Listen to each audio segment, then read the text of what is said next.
کہ جو ایگریمنٹ کے حساب سے جو ہم نے ان کو دیا ہے یہ 1600 اسکوائر فٹ زمین اس میں لگی ہوئی ہے۔ اب دیکھیے کہ میرے بچے ہیں، اگر میں یہاں کوئی تعمیر کر سکتا یا اتنی زمین پڑی ہوئی ہے تو نہ مجھے کوئی فائدہ ہے نہ کچھ ہے، تو میں صرف پریشان ہو گیا ہوں۔ اگر کوئی انٹوورڈ واقعہ پیش آ گیا تو اس کی ذمہ داری کون لے گا؟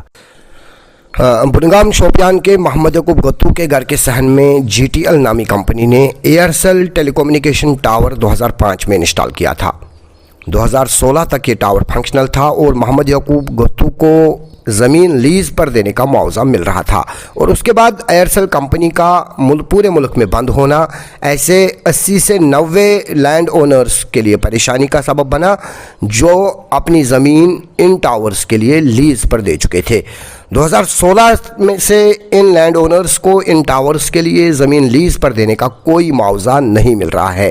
اب یہ ٹاورز ڈیفیکٹ ہونے کی وجہ سے ان کی مینٹیننس بھی نہیں ہو پا رہی ہے، جس کی وجہ سے یہ ٹاورز وقت گزرنے کے ساتھ ساتھ آس پاس میں رہ رہے لوگوں کے لیے خطرہ بنے ہوئے ہیں۔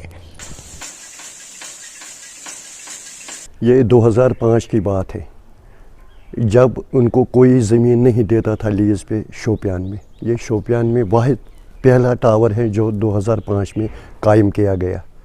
تو یہ جی ٹی ایل نامی جو کمپنی تھی جس نے یہ یہاں انسٹال کیا ہے، پھر یہ ایئرسیل والوں کو دیا گیا۔ ان کا ٹائپ تو ایئرسیل والوں کے ساتھ تھا، چونکہ پھر وہ مجھے پوری طرح سے رینٹ دیتے تھے، وہ میرے اکاؤنٹ میں آتے تھے پیسے 2016 تک۔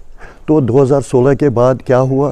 2016 کے بعد ایئرسیل کمپنی یہاں سے پوری جموں کشمیر سے یا پورے ملک سے وہ وائنڈ اپ ہو گئی۔ تو انہوں نے یہ ٹاور جو جی ٹی ایل نامی کمپنی تھی جس نے یہ ٹاور لگایا تھا، انہوں نے میری رینٹ روک دی۔ تو اس کے بعد کیا ہوا؟ نہ کوئی یہاں آفیشل آتا ہے، نہ کوئی ٹیم یہاں آتا ہے اس کو دیکھنے کے لیے۔ تو خدا نخواستہ اگر کوئی واقعہ پیش آ گیا یہاں پہ، آپ نے خود دیکھا ہے کہ یہ ٹاور دیکھے، یہ جو اس میں جو پیچ لگے ہوئے ہیں یا مشینری اتنی بہت زیادہ ہے اس پہ، اگر یہ خدا نخواستہ کسی ہمسائے کے گھر کے صحن میں گر جائے گا یا ہمارے ہی مکان پہ گر جائے گا تو کتنا بڑا واقعہ پیش آئے گا۔ تو میں نے بار بار یہاں کی ڈسٹرکٹ ایڈمنسٹریشن سے بھی اپیل کی تھی کہ مہربانی کر کے اس کی طرف پوری توجہ دی جائے، کیونکہ یہ گنجان آبادی میں واقع یہ ٹاور ہے۔ تو نہ مجھے وہ رینٹ دیتے ہیں نہ اس کو یہاں سے وہ وائنڈ اپ کرتے ہیں۔ لگ بھگ یہ 80 سے 90 لوگ یہ ہوں گے جو اس وقت سفر کر رہے ہیں۔ ہمارے کشمیر کی بات کریں، کیونکہ ٹاور تو انسٹال کر رہے ہیں G T L CNL company کر رہی تھی، یہ تعمیر انہی کا تھا، وہی ان سے ایئرسیل والوں سے پیسے لیتے تھے۔ تو اب آپ کی وسادت سے ہی یہ بات میں اعلیٰ حکام تک پہنچانا چاہتا ہوں، یہاں کی ڈسٹرکٹ ایڈمنسٹریشن سے ہی نہیں، گورنر انتظامیہ تک پہنچانا چاہتا ہوں، مرکزی سرکار تک پہنچانا چاہتا ہوں۔ اگر میں نے اس ٹائم ان کو اپنی ساری زمین مہیا رکھی ہے کہ جب ان کو کوئی لگانے نہیں دیتا تھا تو میرا کیا قصور ہے؟